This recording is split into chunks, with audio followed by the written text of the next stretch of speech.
Bonjour, bienvenue sur Edimorph.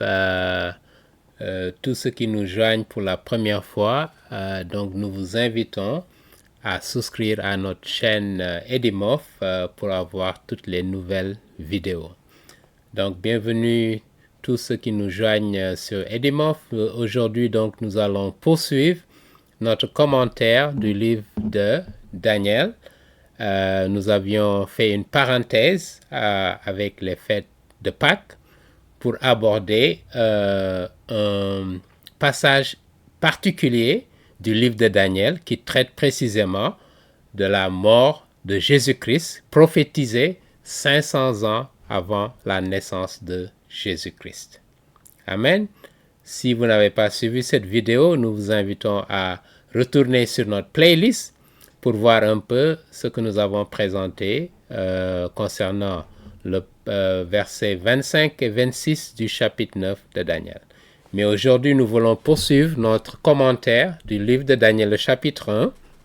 Nous nous étions arrêtés, je pense, au verset, entre le verset 8 et le verset 14. Nous avions beaucoup abordé les questions relatives à manger de la viande ou boire du vin sacrifié à des idoles, et Daniel qui n'a pas voulu violer sa conscience et donc a préféré obéir à Dieu plutôt que de chercher à plaire à des êtres humains. Et nous, chrétiens, nous sommes appelés aussi à cela. Vivre une vie qui plaise à Dieu, mais pas nécessairement aux êtres humains. Amen.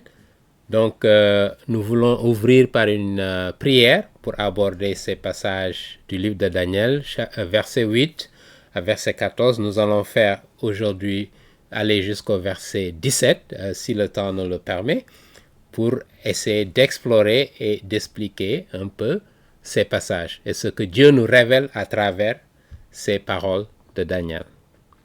Nous voulons encore une fois remercier notre Seigneur Jésus-Christ, lui qui est mort et ressuscité pour nous, qui a sacrifié le sacrifice ultime en mourant sur la croix, en se faisant crucifier, humilier.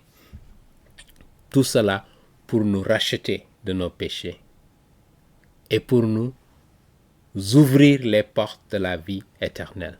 Parce qu'il n'y avait pas un autre moyen par lequel nous pouvons être sauvés.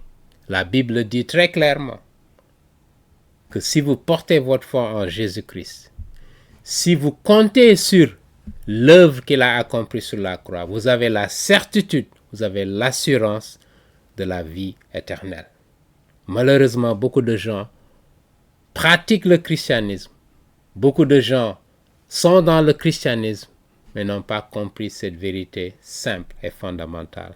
Amen. Ma prière est que Dieu ouvre leur cœur, Dieu les illumine pour qu'ils puissent comprendre cette vérité fondamentale. Parce qu'il y a beaucoup de religions qui enseignent.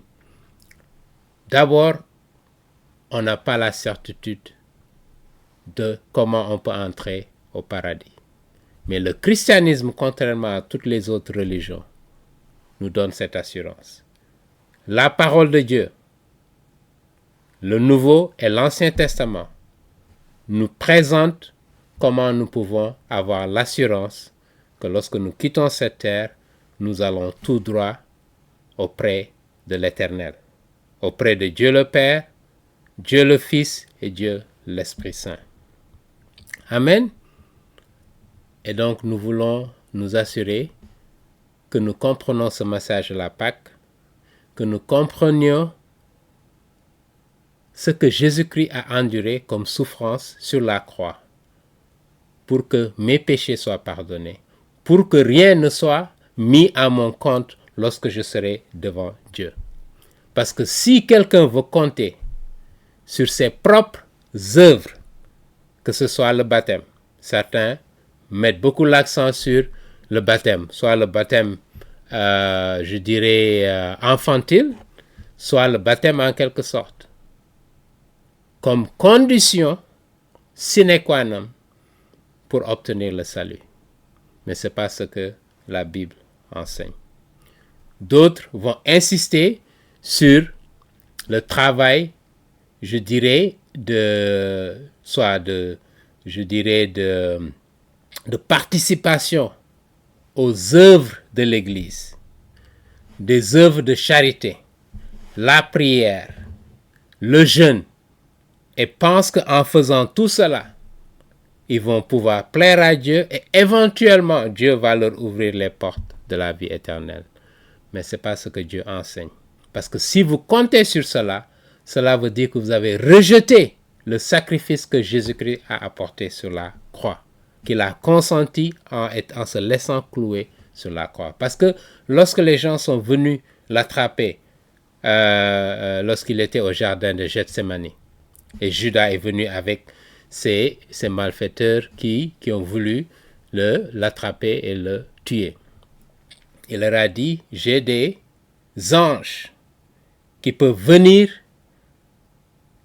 et se battre pour mon compte. Mais je ne le ferai pas parce que je n'ai pas le choix, je dois porter cette coupe, je dois porter ma croix et je dois être crucifié. C'est le seul moyen, le seul moyen par lequel l'humanité peut être rachetée. Le seul moyen par lequel les êtres humains peuvent être pardonnés, leurs péchés peuvent leur être pardonnés. Amen. Nous voulons donc rendre grâce à notre Seigneur Jésus-Christ pour ce qu'il a fait, lui montrer toute notre gratitude et qu'il puisse nous guider dans ces passages que nous allons examiner et que nous puissions méditer pour ceux qui n'ont pas encore cette assurance de la vie éternelle. Sa parole qui nous donne l'assurance et qui nous dit comment faire pour entrer au paradis. Ce n'est pas compliqué, mais ça demande de porter sa foi totale en Jésus-Christ et ce qu'il a fait. Pas à ce que nous pouvons lui apporter. Parce que rien de ce que nous pouvons adorer ne peut nous faire entrer au paradis. Parce que la Bible dit, lorsque vous avez accompli toute la loi, lorsque vous avez respecté toute la loi, lorsque vous avez obéi à tous les commandements, mais vous vous êtes heurté dans un seul point. Supposons, dans toute votre vie, vous n'avez fait que du bien, ce qui est probablement impossible à tout être humain, d'accord? À part Jésus-Christ, d'accord? Qui est le seul parce qu'il est Dieu lui-même. Et qu'il arrive à un moment, soit par un acte physique ou soit par vos intentions, ce que vous avez dans la tête, vos désirs malsains, etc., qui vous poussent à pécher du moins et à désobéir à Dieu. Donc même si vous avez toute votre vie, pendant 30 ans, vous avez obéi à Dieu, mais une seule fois, vous avez enfreint la loi de Dieu, vous êtes au même pied d'égalité que quelqu'un qui, toute sa vie, a désobéi à Dieu. Parce que la justice de Dieu exige que l'on soit parfait toute sa vie pour pouvoir prétendre entrer au paradis. C'est le seul moyen. Voilà pourquoi la parole de Dieu nous dit, soyez parfaits comme votre Père Céleste est parfait. Soyez saints comme votre Père Céleste est saint. Qui d'entre nous peut se glorifier ou s'enorgueillir qu'il a accompli tous ces commandements? Moi en particulier, je ne peux jamais le prétendre, même pas un seul jour. Parce que je faillis au commandement de Dieu. Journalièrement. Non pas que je veuille le faire, mais parce que justement, en ma propre, je dirais, capacité, je ne suis pas en mesure de suivre les commandements de Dieu, comme je le voudrais. Et comme Saint Paul nous le rappelle dans la première épître, justement aux Corinthiens, chapitre 7, il nous dit, lui-même l'apôtre Paul, qui est plus saint que l'apôtre Paul, lui-même nous dit que ce que lui, il voudrait faire, il n'arrive pas à le faire. Mais ce qu'il ne veut pas faire, ce qui est mauvais, ce qui est, je dirais, péché aux yeux de Dieu, c'est ce qu'il fait. C'est ce qu'il a tendance à faire. Amen. Et nous ne sommes pas en reste, nous autres. Voilà pourquoi nous avons besoin de Dieu. Voilà pourquoi nous avons besoin d'un sauveur pour nous pardonner nos péchés et nous ouvrir les portes de la vie éternelle. Rien donc de ce que nous pouvons faire peut nous faire entrer. Je le rappelle, c'est extrêmement important pour que tout le monde le sache. Amen. Et nous reviendrons sur ces passages dans la Bible qui traitent particulièrement de cette question du salut. Nous consacrons une série à cela pour que tout le monde comprenne ce que la parole de Dieu dit. Parce que les traditions humaines, les traditions dans certaines, je dirais, confessions chrétiennes, nous font croire autre chose que ce que la parole de Dieu enseigne. Voilà pourquoi vous avez la responsabilité en tant qu'individu, quelle que soit la confession à laquelle vous appartenez, que vous soyez presbytérien, épiscopalien, baptiste, catholique, orthodoxe, peu importe. Et je parle de ceux qui sont dans la tradition chrétienne. Je n'inclus pas les témoins de Jéhovah, je n'inclus pas les branhamistes, je n'inclus pas les mormons parce que ce ne sont pas des chrétiens. D'accord? Un chrétien se définit par des doctrines fondamentales que nous partageons. Que Jésus-Christ, il est Dieu lui-même. D'accord? Il est Dieu. Si vous rejetez cela, vous avez rejeté la parole de Dieu. Amen. Et vous êtes en dehors de ce que Jésus-Christ a enseigné. Si vous rejetez la Trinité, vous êtes en dehors du christianisme. D'accord? Si vous rejetez la mort et la résurrection de Jésus-Christ, vous êtes en dehors du christianisme. D'accord? Donc je parle de ceux qui acceptent ces doctrines-là comme fondamentales. Donc si vous rejetez cela, il n'y a pas d'espoir pour vous d'entrer au paradis. Donc toutes les autres personnes qui ne reconnaissent pas ces doctrines-là, la Bible nous dit qu'ils seront séparés de Dieu pour l'éternité. Amen? D'accord? Donc, ce que je disais tantôt, c'était par rapport à ça. Donc, allons dans le vif du sujet. Maintenant, pour continuer notre étude sur le livre de Daniel.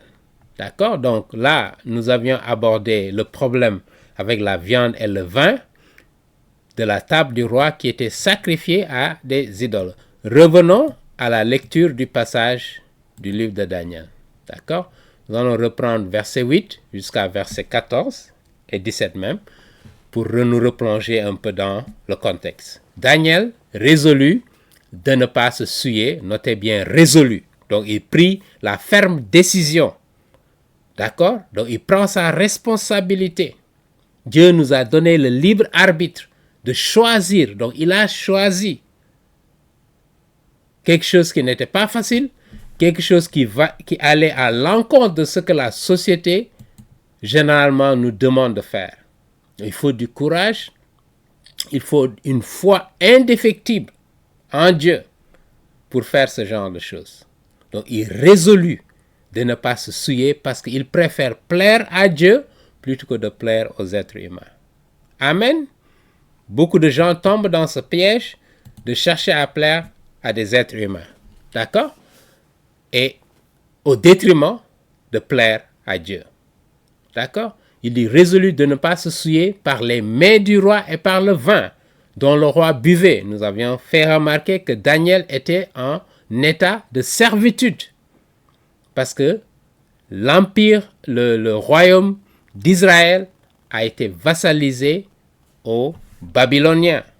Donc c'était en quelque sorte comme des esclaves en terre d'exil, si vous voulez. Et on leur donne le privilège de manger avec le roi, mais parce qu'il ne voulait pas violer sa conscience, parce qu'il ne voulait pas désobéir au commandement de Dieu, il a choisi de ne pas manger des mets et du vin du roi. D'accord? Et il pria le chef des eunuques de ne pas l'obliger à se souiller. Donc il prit des dispositions. Il prit action. L'action est informée par la foi qu'il a en Dieu, la foi en la parole de Dieu qui vous fait agir. Dieu fit trouver à Daniel faveur et grâce, notez bien, lorsque vous obéissez à Dieu de façon délibérée, même dans des circonstances extrêmement difficiles. Dieu vous demande de ne pas mentir, même si on est prêt à vous tuer. De ne pas, comment dirais-je, tricher, même si vous devez rater l'examen, même si vous devez, je dirais, perdre quelque chose. Parce que Dieu voit ce que vous faites. Et il vous donnera faveur et grâce en son temps. Amen. Une faveur même qui va dépasser ce que vous cherchez à obtenir en trichant ou en mentant. Amen. Donc, il dit, Dieu fit trouver à Daniel grâce et faveur devant le chef des eunuques. Le chef des eunuques dit à Daniel, il dit, note que le roi Nabuchodonosor ne badine pas. Je crains mon Seigneur le roi qui a fixé ce que vous devez manger et boire. Donc je n'y peux rien, absolument rien. Car pourquoi verrait-il votre visage plus abattu que celui des jeunes gens de votre âge? Vous exposeriez ma tête auprès du roi. Donc il a eu peur. Mais néanmoins, il a acquiescé à la demande de Daniel, qui lui dit que je veux bien respecter le roi, mais ce respect-là a des limites. Si ça doit aboutir à la désobéissance à Dieu, je refuse de respecter. Et dans nos vies de tous les jours en tant que chrétiens, c'est ça à quoi nous sommes appelés. D'obéir aux commandements, d'obéir aux autorités qui sont là, que ce soit les autorités étatiques, administratives, au niveau de là où vous vivez. Si vous allez dans une école, vous êtes un étudiant, les professeurs, les enseignants, vous devez leur obéir. D'accord? Vous faites partie d'une institution, vous devez obéir à ces autorités-là. Vous travaillez, vous avez un boss, vous devez obéir au commandement de votre boss. Mais naturellement, si votre boss veut vous faire des choses qui sont contraires à votre conscience, à la morale, qui heurtent votre morale ou la morale en général, votre conscience, parce que c'est Dieu qui a insufflé en nous cette conscience-là de voir ce qui est bien et ce qui est mal. D'accord? Ce qui est droit et ce qui est malsain ou ce qui est immoral. Dieu nous a donné cette conscience pour discerner cela. Dans la lettre de Saint Paul aux Romains chapitre 2, nous l'avions abordé dans certaines de nos vidéos. Et donc, je ne vais pas revenir dessus. Donc, cette conscience-là, vous ne devez pas la violer à tout prix. Vous devez chercher à la préserver, à la protéger, à la ménager pour que personne ne vous induise à violer votre conscience. Même le roi le plus puissant, ici on le voit, Nabuchodonosor, a fortiori votre boss ou bien votre chef de, je dirais, coutumier ou votre chef de commune, etc., votre président de la République, etc. Donc toute personne sous l'autorité de laquelle vous êtes ne devrait pas vous pousser à violer votre conscience. Amen. On continue. Et donc, il dit, alors Daniel dit à l'intendant à qui le chef des eunuques avait remis la surveillance de Daniel, donc il a remis cette responsabilité, a dit, bon, pour être plus prudent, laisse-moi donner à quelqu'un, un de mes subalternes, qui s'occupe directement de Daniel, qu'il arrange cette situation, comme ça, moi, je ne suis pas mêlé là-dedans. D'accord? Donc, il ne veut pas se salir les mains, il donne ça à son subalterne. Voilà ce qu'il fait. OK? Et donc, ici, il dit, remis la suivance de Daniel, de Anania, de Michaël et d'Azaria. Il dit, éprouve tes serviteurs, et Daniel, c'est Daniel qui lui dit, pendant 10 jours, et qu'on nous donne des légumes à manger et de l'eau à boire. Simplement. Donc, sans viande, sans vin.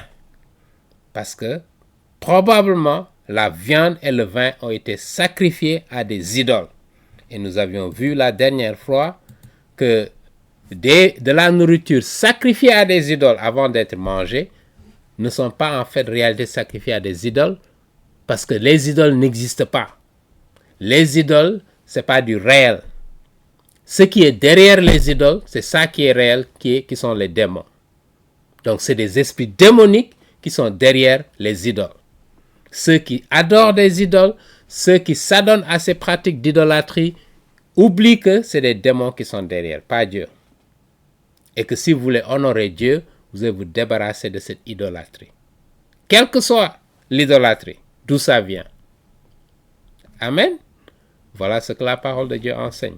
Et donc, ici, il dit, éprouvez tes serviteurs pendant 10 jours.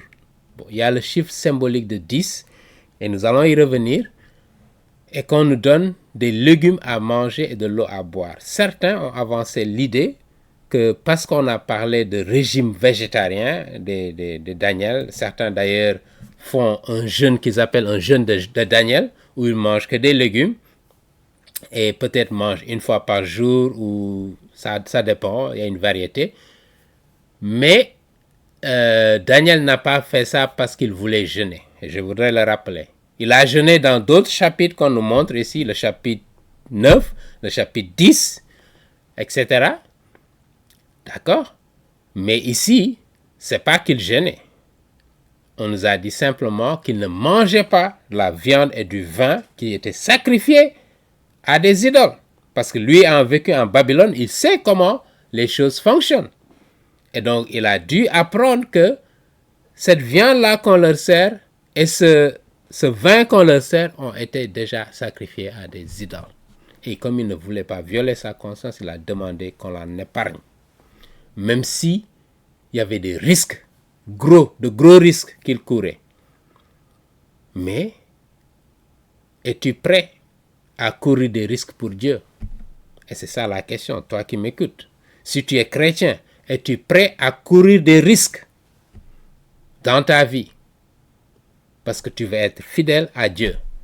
Parce que tu veux servir Dieu. Parce que tu veux te poser contre tout ce qui viole ta conscience. Amen.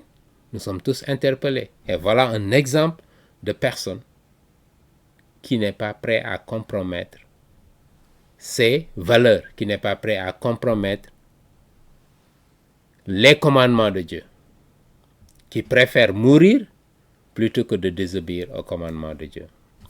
On a beaucoup à apprendre de Daniel, Azariah, Ananias et Michaël. Ok? Donc, on continue la lecture, verset 13. Tu regarderas ensuite notre visage. Il lui donne il rassure pour lui dire que je ne veux pas t'exposer au roi, mais au moins donne-nous cette chance de vous montrer qu'avec des légumes, on peut garder notre embonpoint, on peut garder notre mine, on ne va pas perdre du poids. Tu regarderas notre visage et celui des jeunes gens qui mangent les mets du roi. Et tu agiras avec tes serviteurs d'après ce que tu auras vu. Donc Daniel, ici, on peut même voir qu'il avait cette certitude de Dieu, que Dieu allait intervenir de façon spéciale pour les préserver parce qu'ils ont voulu obéir à Dieu. Dieu a vu leur cœur. Et il lui a révélé que après cette expérience, ils vont même gagner du poids comparé aux autres. 10 jours. Et on reviendra sur le symbolisme du chiffre 10. Il leur accorda ce qu'ils demandaient. Parce qu'il a utilisé, je dirais, du tact. Voilà pourquoi dans les relations humaines, dans les relations d'affaires, etc., il est aussi important d'utiliser le tact.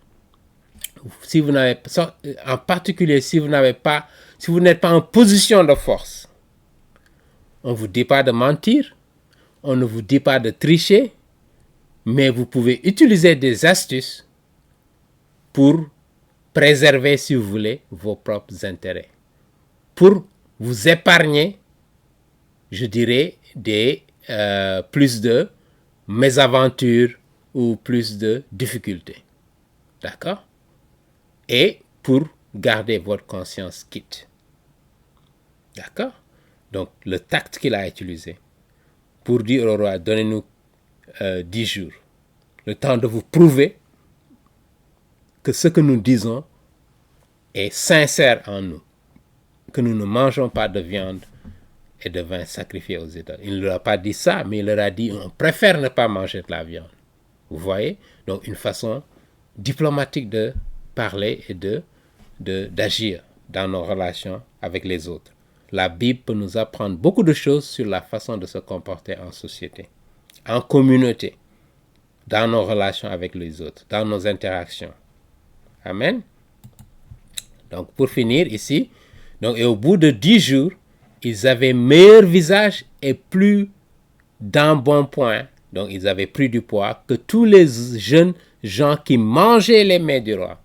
Verset 16, l'intendant emportait les mets et le vin qui leur étaient destinés, il leur donnait des légumes. Donc, il accepta. Maintenant, Dieu accorda à ces 4 jeunes gens de la science, de l'intelligence dans toutes les lettres et de la sagesse. Parce que ça vient de Dieu. Et Daniel expliquait toutes les visions et tous les songes. D'accord? Voilà donc le passage que nous voulons continuer d'examiner en revenant sur notre présentation PowerPoint. Et donc, la dernière fois, nous n'avons pas eu l'occasion de revenir sur, par exemple, une des raisons qui pouvait expliquer que Daniel et ses compagnons juifs ne voulaient pas manger de la viande, là on s'arrête sur la viande, c'est qu'il y a un certain nombre d'animaux qui sont interdits selon la loi juive. Et là, nous allons revenir au livre de Lévitique pour voir un peu Lévitique, ce que Lévitique nous dit concernant les animaux qui sont interdits. D'accord? Le livre de Lévitique, chapitre 11.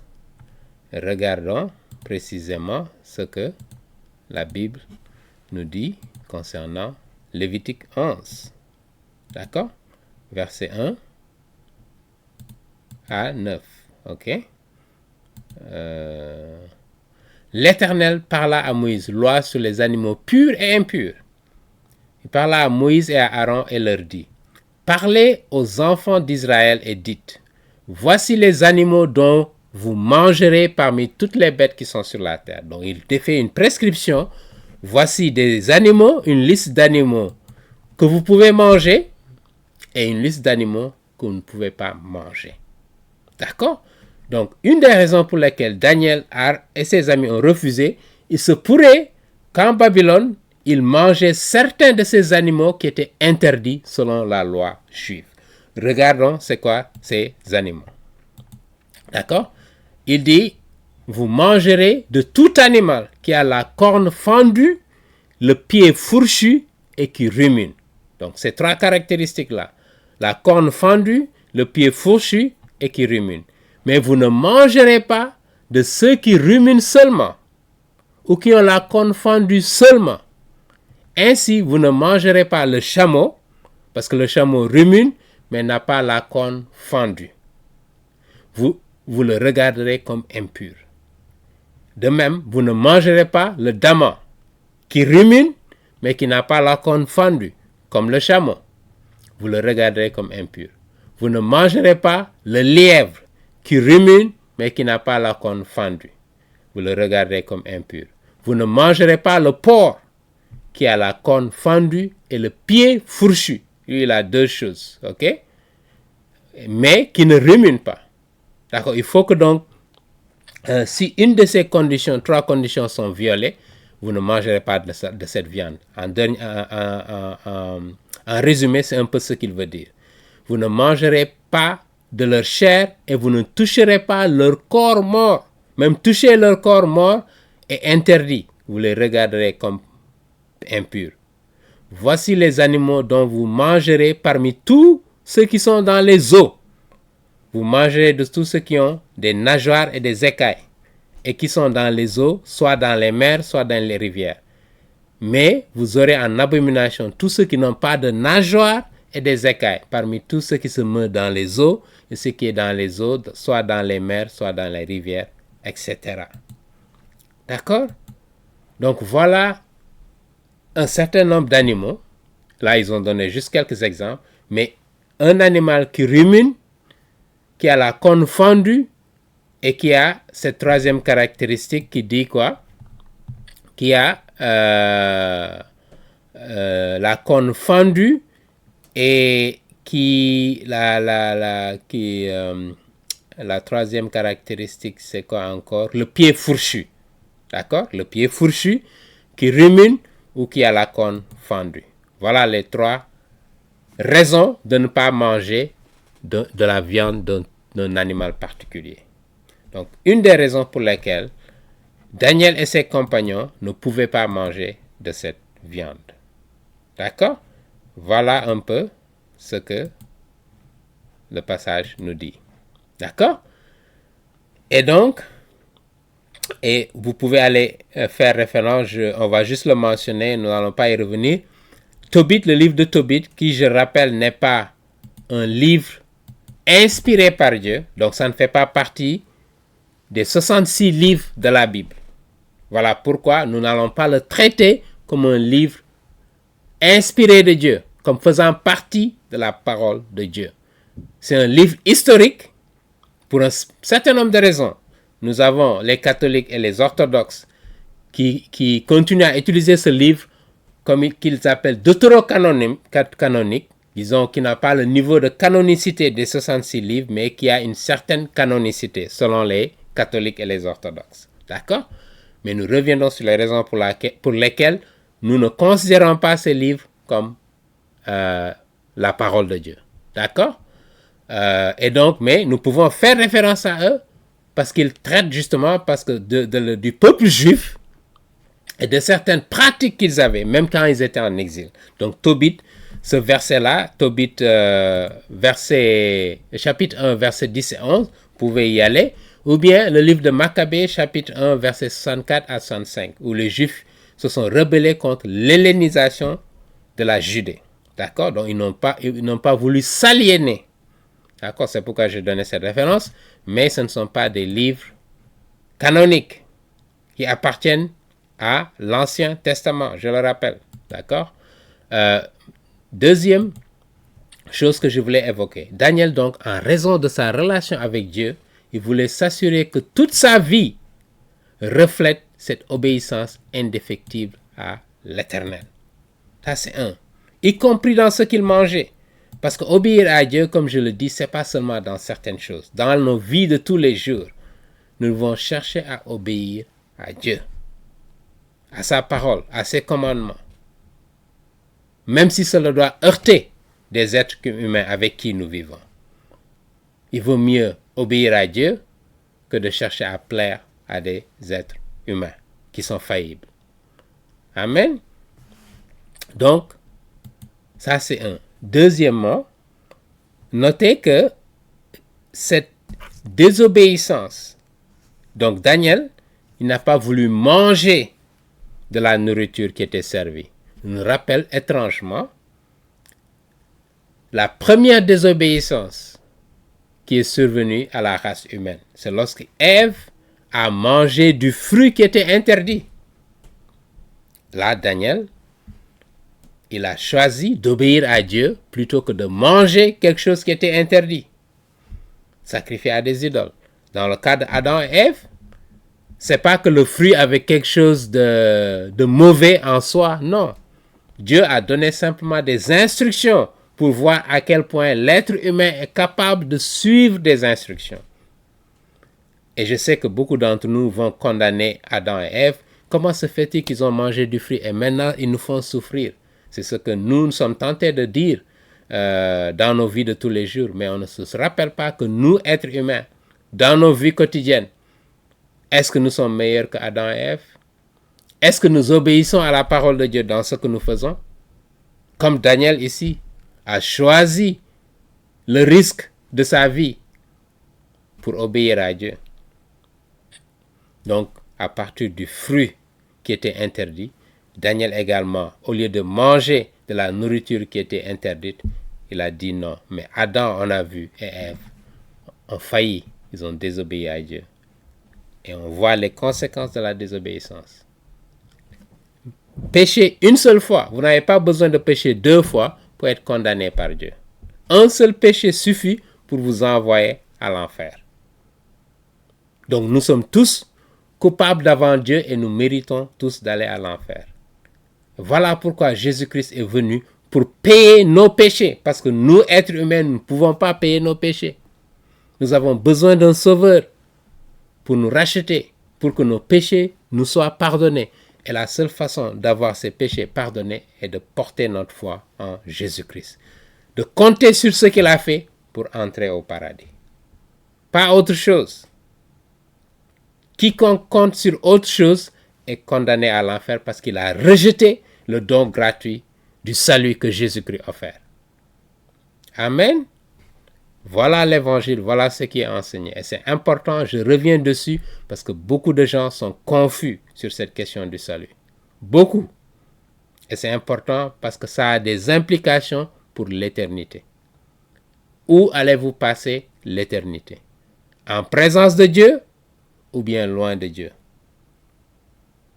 Et cela dépend de comment vous obéissez à la parole de Dieu en portant votre foi, pas en faisant quelque chose, en portant votre foi sur Jésus-Christ et ce qu'il a fait. Et comptez sur ça, parce que Jésus-Christ est venu pour les pécheurs, non pas pour ceux qui pensent qu'ils sont droits devant Dieu, pour ceux qui pensent qu'ils ne peuvent pas entrer au paradis avec leurs propres œuvres. Voilà pourquoi Jésus-Christ est venu, pour ces gens-là, pour les sauver.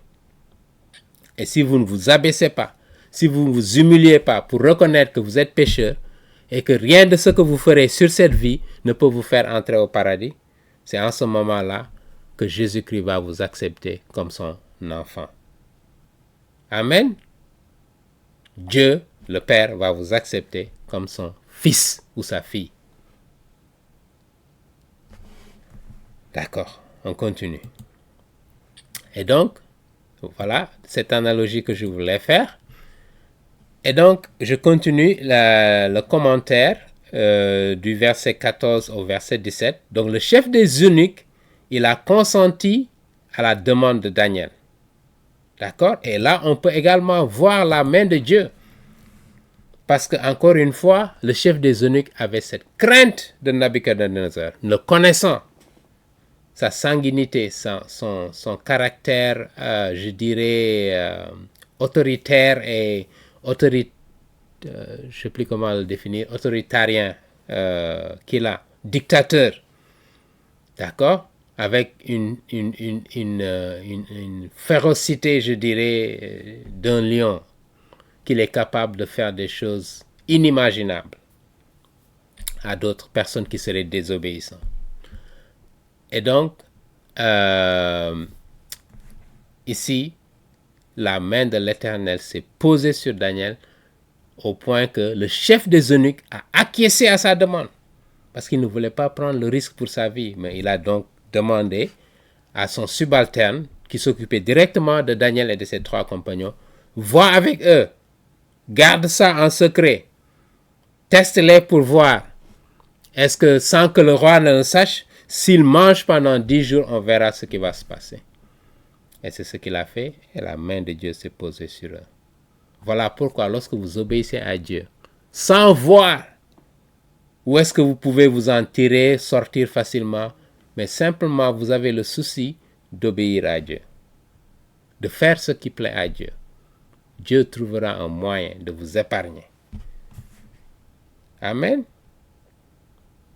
Et même s'il ne vous épargne pas, je reviendrai dessus. Et le chapitre 3 du livre de Daniel fait référence précise. Même si Dieu décidait de ne pas vous épargner, vous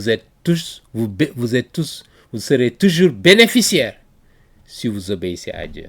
Parce que si vous mourrez, devinez ce qui va se passer. Vous allez tout droit en présence de l'Éternel. Et il n'y a rien de mieux que cela. Nous avons des chrétiens, surtout au début de l'Église catholique, qui, au prix de leur vie, ont été jetés dans des lions, ont été crucifiés. L'apôtre Saint-Pierre a été crucifié. Saint-Paul, Saint-Pierre a été crucifié, sa tête en bas et ses pieds en haut, parce qu'il dit qu'il n'était pas digne même d'être crucifié comme Christ a été crucifié. Saint-Paul, exécuté. D'autres chrétiens, tués. Polycarpe, qui était un disciple de Jean, l'apôtre Jean, il a été exécuté dans ses années de vieillesse. Donc c'est des gens qui étaient prêts à mourir. Ça peut paraître une folie pour certains, ou pour beaucoup même, mais c'est la meilleure réponse qu'on peut apporter. Qu'on est fidèle à Dieu. Parce que vous pouvez tuer le corps, d'accord? Mais vous ne pouvez pas tuer l'âme. C'est Dieu qui a la capacité de tuer l'âme ou de l'envoyer à l'enfer. Amen. Et cette crainte-là devrait être plus grande pour nous que la crainte même d'être tué. Amen. Donc, deuxième chose que je voulais souligner. Le fait que les compagnons de Daniel aient pris du poids, parce qu'on a dit que leur embonpoint, ils avaient un meilleur embonpoint et leur visage était plus, je dirais, radieux. D'accord? Ça n'avait rien à voir avec le régime végétarien. Ou au moins, on ne peut pas dire que c'est à cause de ce régime végétarien où ils mangeaient que des légumes et buvaient de l'eau qu'ils ont pris du poids.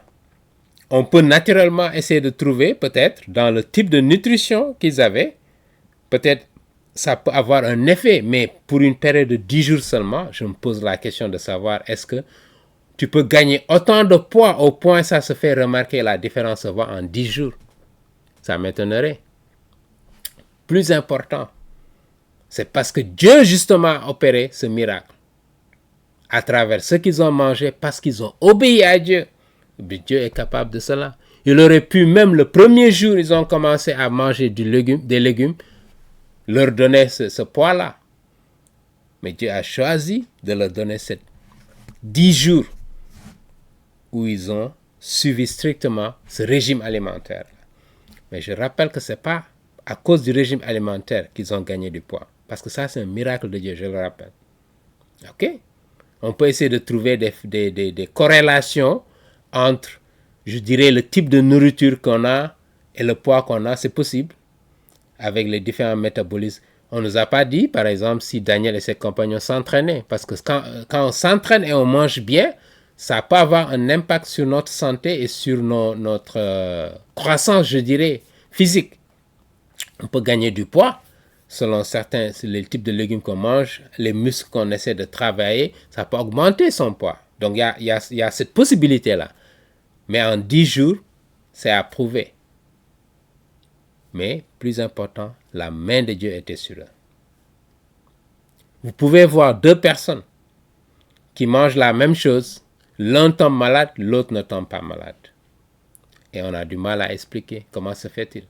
On peut essayer avec la science. Je ne discrédite pas la possibilité que la science puisse nous aider à comprendre certaines choses. Mais il y a des choses qui vont au-delà de ce que les scientifiques peuvent comprendre.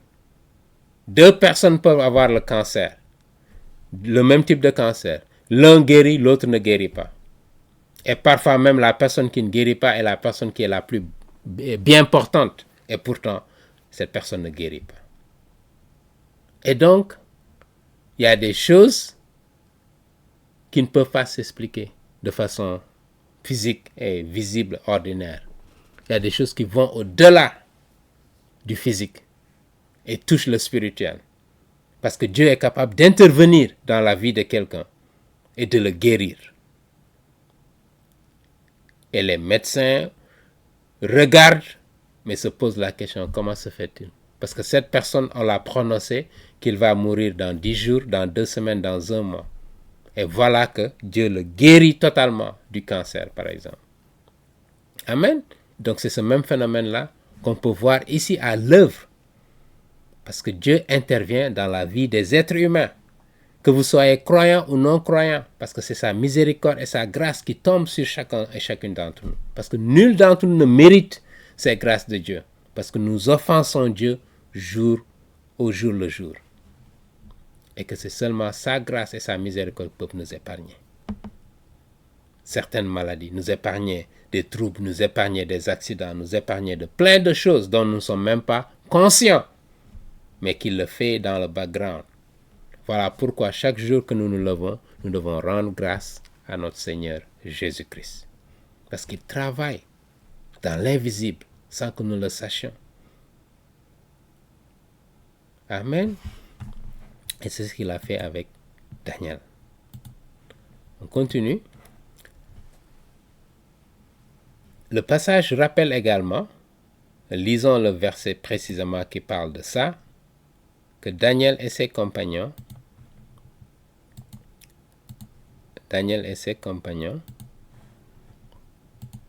ici, verset 17, Dieu accorda à ces 4 jeunes gens, Daniel et ses 3 compagnons, de la science, de l'intelligence dans toutes les lettres et de la sagesse. Et Daniel expliquait toutes les visions et tous les songes. D'accord? Donc, l'intelligence et le discernement spirituel que Dieu a donné à Daniel et à ses compagnons, voulons revenir là-dessus ici pour rappeler que, en plus des qualités exceptionnelles intellectuelles qu'il leur a accordées, d'accord, parce qu'ils ont pu acquérir de la connaissance, ils sont allés à l'école, ils ont appris comment on dit, skills, ils ont appris des choses, ils sont spécialisés dans certains domaines, la littérature babylonienne, l'histoire babylonienne, etc., la science babylonienne. Probablement, ils ont été exposés à tout cela. Je rappelle que l'empire babylonien était l'empire le plus puissant en ce moment. Donc, on peut je dirais, supposer qu'ils avaient toute la science qui était la plus avancée. Ils avaient, parce que tout le monde, toutes les sommités intellectuelles peut-être convergeaient vers là, où ils les attiraient vers l'empire babylonien. C'est comme ça que les puissances fonctionnent. Ils attirent donc les cerveaux, les sommités intellectuelles vers eux pour développer la science, pour développer l'empire, pour etc. faire beaucoup de choses. Et donc, ils étaient aux meilleures écoles. C'est comme si Daniel et ses amis aujourd'hui étaient à Harvard University, d'accord, qui est la plus prestigieuse université dans le monde, d'accord, et donc éduqués avec les professeurs, les enseignants les plus, je dirais, experts dans leur domaine. Harvard, Princeton, etc., Yale, Columbia, etc. Voilà.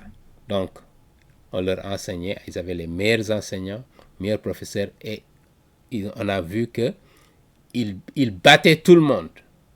Ils étaient premiers dans leur classe, dans tout ce qu'ils faisaient. Et ça, c'est la main de Dieu qui s'est posée sur eux. D'accord? Pour leur donner cette intelligence-là. D'accord? Et donc, ils ont acquis de la connaissance, mais surtout, en plus de la connaissance, ils ont acquis le discernement spirituel pour distinguer la vérité de l'erreur. Et ça, c'est extrêmement important.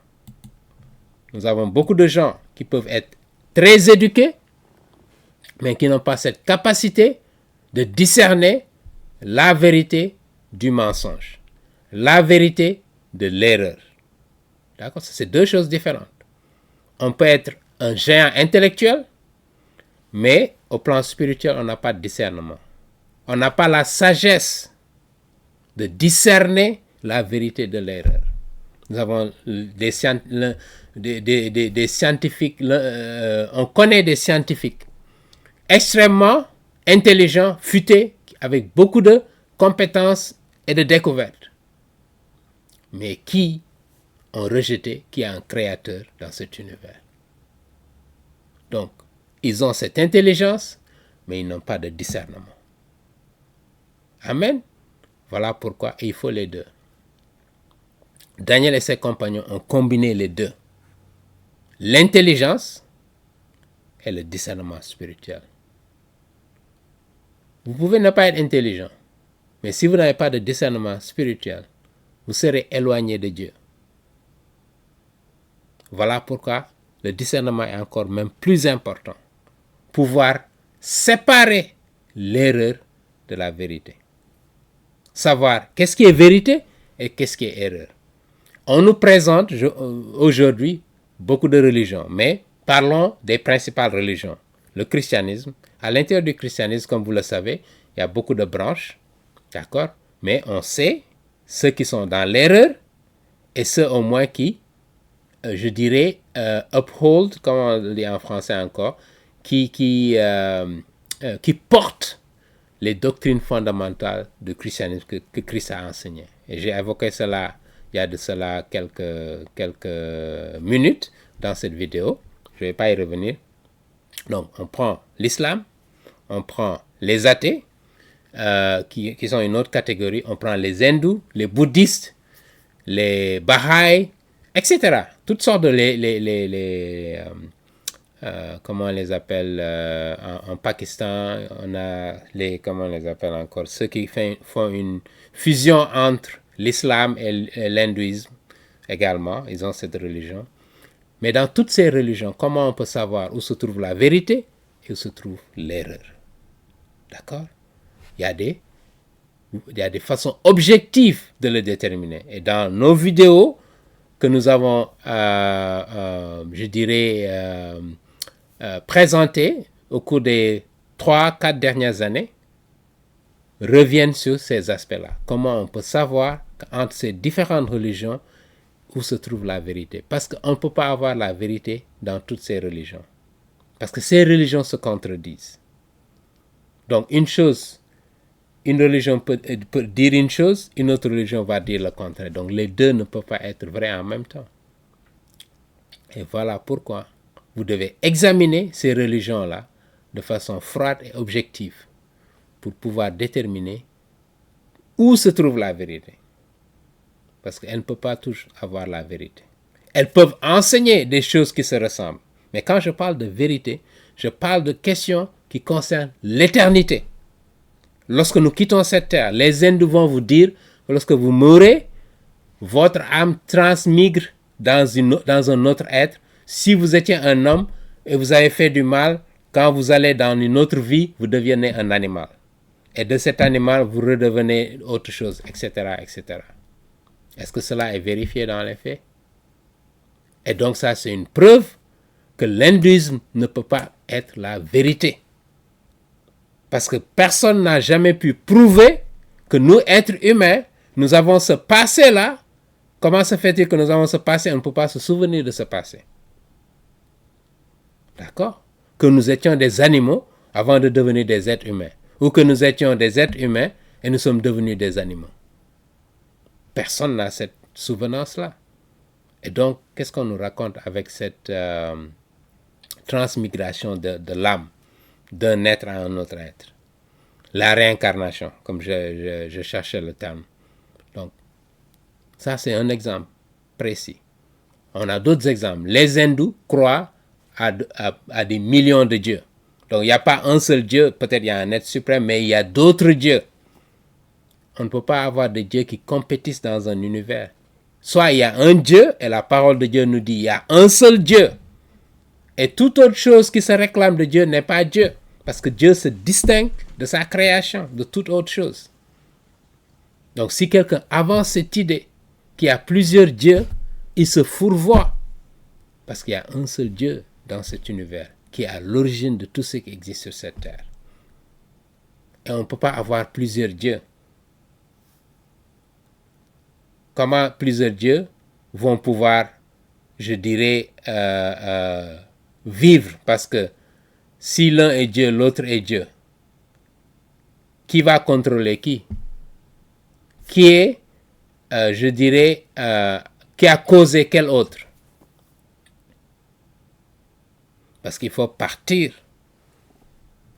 d'un élément extrinsèque qui est à l'origine de tout ce qui existe. Comment ce Dieu-là est venu par rapport à l'autre Dieu? Comment est-ce possible? Ils ne peuvent pas apparaître en même temps comme ça ou avoir existé simultanément. Et c'est ce que la Bible nous rappelle dans le livre d'Ésaïe et beaucoup d'autres livres. Il y a de Dieu que lui, le Dieu suprême de cet univers qui est le Dieu d'Israël. Amen. Donc c'était une parenthèse que je faisais. Et donc pour revenir ici, Daniel et ses compagnons donc, ils avaient ce discernement spirituel-là pour distinguer la vérité de l'erreur, même dans les cultures païennes. Même quand on est dans un pays où on ne pratique pas, je dirais, le christianisme, on ne pratique pas les commandements de Dieu. D'accord? Un pays où c'est chacun à soi, d'accord? On peut toujours garder sa chrétienté dans un univers païen. Amen. Ça peut être difficile. Il peut y avoir des challenges. Tu vas être rejeté. Beaucoup ne vont pas t'aimer. Mais c'est le prix à payer. Nous avons chacun à porter notre croix en tant que chrétien. C'est ça à quoi nous sommes appelés. Évangéliser, partager la parole de Dieu avec tout le monde. Dans l'amour. Mais dans la vérité. Que l'on soit toujours des témoins de Jésus-Christ. La lumière de Jésus-Christ dans tout ce que nous faisons. Amen. Et donc, la deuxième chose que je voulais évoquer, donc cette supériorité intellectuelle de Daniel et de ses compagnons n'avait rien à voir avec le régime alimentaire. Et je veux revenir ici sur un proverbe, Proverbe chapitre 4, verset 7. Voici ce que ce proverbe-là nous dit. D'accord? Lisons-le. Ce proverbe-là, Proverbe 4, verset 7, nous dit: voici le commencement de la sagesse. Il définit ce qu'est la sagesse. En philosophie, on nous apprend c'est quoi l'amour de la sagesse. Philosophie, ça veut dire amour de la sagesse. Philosophie,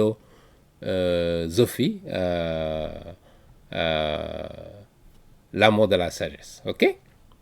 Il dit: acquiert la sagesse avec tout ce que tu possèdes, acquiert l'intelligence. Donc, c'est une chose d'avoir la sagesse, mais c'est une autre chose d'avoir la compréhension. D'accord? Et regardons la version King James, ce que cette version nous dit. Proverbe 4, verset 7, il dit: la sagesse est la principale chose. Donc là, c'est même plus précis. La sagesse est la principale chose. Dans nos vies, c'est pas combien d'argent nous avons gagné dans notre vie, c'est pas combien de maisons nous avons, c'est pas combien de voitures nous avons, c'est pas combien de personnes nous connaissons. Non. La sagesse, d'abord, c'est ce qui est important. D'accord? La sagesse, extrêmement important. Et il dit, en plus de la sagesse, il dit, est la principale chose. Par conséquent, acquiert la sagesse. Donc la sagesse est fondamentale. Mais avec toute ton acquisition, acquiert la compréhension. Parce qu'on peut avoir cette sagesse, mais sans la compréhension. Et c'est dangereux. On peut avoir la compréhension, mais sans la sagesse. Il faut les deux. La sagesse est la principale chose.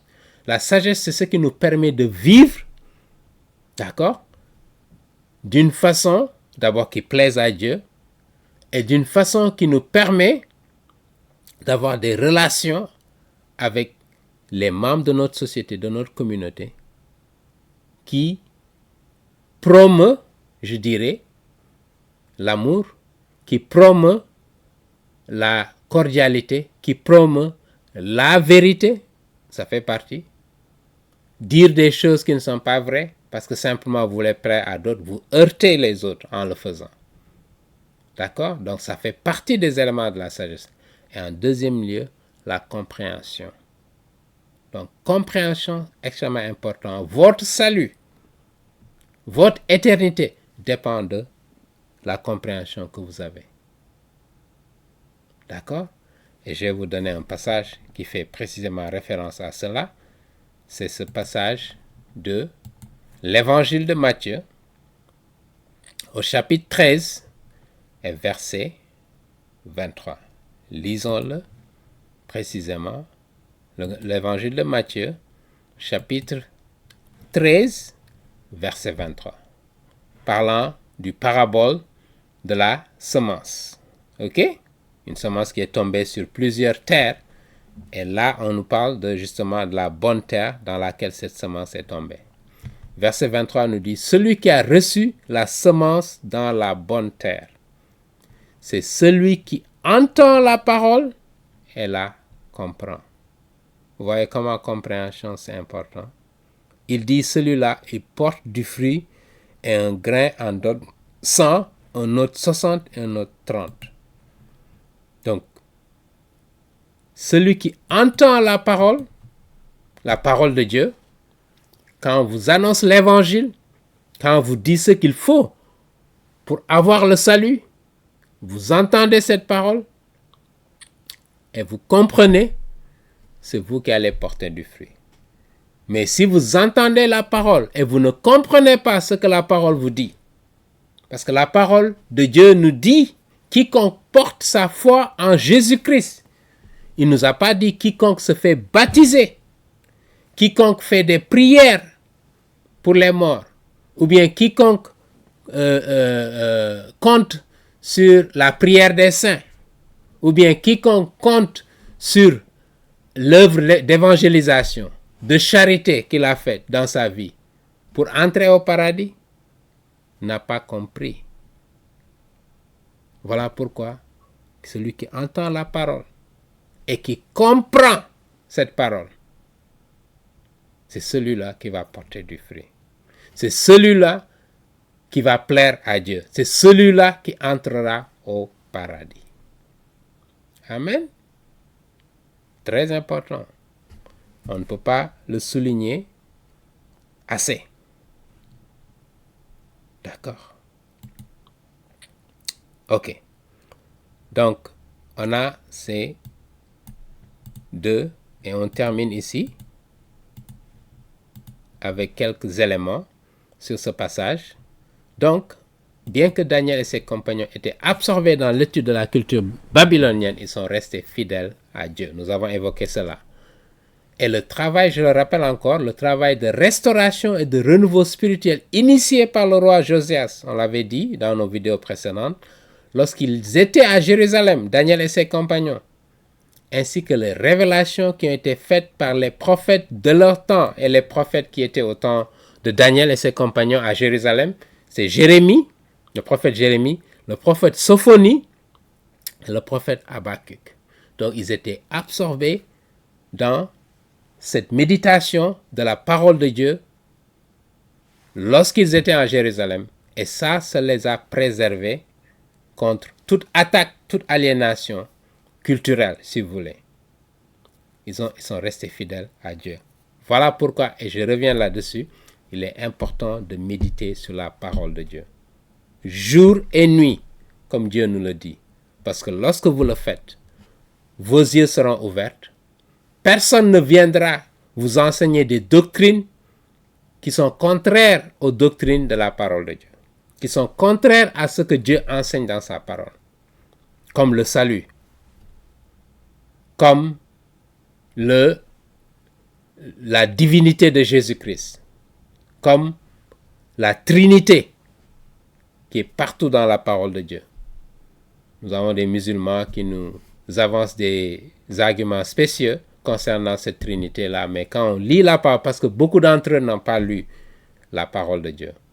Mais vous, si vous voulez chercher la vérité, et je m'adresse, si vous êtes musulman, retournez, allez-y du moins, dans la parole de Dieu, commencez à lire. J'ai lu tout le Coran, j'ai lu pas mal de commentaires des exégètes musulmans. D'accord? Ibn Kathir, Tabari, beaucoup d'autres commentateurs des premiers siècles de l'islam, etc. Et ce qu'ils disent. Donc, quelqu'un qui n'a jamais lu la Bible, l'Ancien ou le Nouveau Testament, vous ne pouvez pas l'écouter. Vous devez d'abord vous-même lire la parole de Dieu, voir par vous-même ce que la parole de Dieu dit. Ne l'entendez pas d'un prédicateur qui prêche, d'un prêtre qui vous parle. Allez-y, vous-même lisez la parole de Dieu. Comme ça, vous sortez de toutes ces traditions qui sont contraires à la parole de Dieu et on continue à véhiculer jusqu'au XXIe siècle. Parce que c'est ces traditions-là qui risquent de vous éloigner de Dieu. Amen. Donc, focalisez-vous sur cela comme Daniel. Et cela va avoir un impact sur votre vie, je dirais spirituelle, de façon significative. D'accord? Et regardons en dernier lieu, ici, 3 points pour finir. Bien que Daniel et ses compagnons étaient absorbés dans l'étude de la culture babylonienne, ils sont restés fidèles à Dieu. Et donc, en plus de l'intelligence que Daniel partage avec ses 3 compagnons, comme on l'a dit, il avait un don de compréhension et d'interprétation de rêves et de visions. Bref, un don prophétique que les autres n'avaient pas. Donc, c'est ça qui le distingue un peu de ses compagnons. Daniel avait, revenons sur le verset 17, pour voir ce que la Bible nous dit, le verset 17. Il dit, Dieu accorda à ces 4 jeunes de la science, de l'intelligence dans toutes les lettres, donc ils avaient cette intelligence commune, et de la sagesse, ils avaient la sagesse, mais il dit à Daniel, expliquer, il lui donna les visions et la capacité d'interpréter des rêves et des visions, de comprendre et d'interpréter. Donc il a reçu ce don particulier que les autres n'avaient pas reçu. D'accord? Cette capacité de comprendre des visions et des rêves, d'interpréter des rêves et des visions. Il n'y avait que lui qui l'avait, et c'est ce qui l'a démarqué de ses autres compagnons comme étant un prophète de Dieu. D'accord? Parce qu'un prophète de Dieu, on le reconnaît par certaines capacités. Donc, de pouvoir, ici, dans le cas de Daniel, d'interpréter et des visions et des rêves. Comme le cas de Joseph. Joseph également avait reçu ce don particulier prophétique. Alors, ça, c'est un élément qui nous permet de distinguer qui est un faux prophète et qui est un vrai prophète. D'accord? Ananias, Michaël et Azariah n'étaient pas des prophètes, mais ils avaient reçu un don particulier, l'intelligence que Dieu leur avait donnée, d'être les premiers de leur classe. D'accord? Mais en plus de ça, et de leur donner aussi la sagesse, le discernement spirituel. Mais à Daniel, il a donné des dons encore, d'autres dons. Et donc ça, c'est un élément aussi à prendre en compte dans le commentaire, dans la compréhension de ce passage du livre de Daniel. Et en dernier lieu,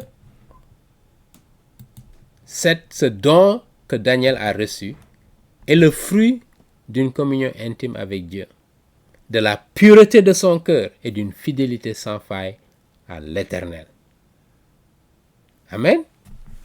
Et là, en dernier ressort, si on veut revenir en comparaison avec Moïse, qui a aussi reçu ce don prophétique de Dieu, regardons rapidement Actes des Apôtres, chapitre 7, verset 22. OK? Actes chapitre 7, verset 22. Il dit, Moïse fut instruit dans toute la sagesse des Égyptiens, comme était Daniel. Il était instruit dans toute la sagesse des Babyloniens. Il était puissant en parole et en œuvre. D'accord?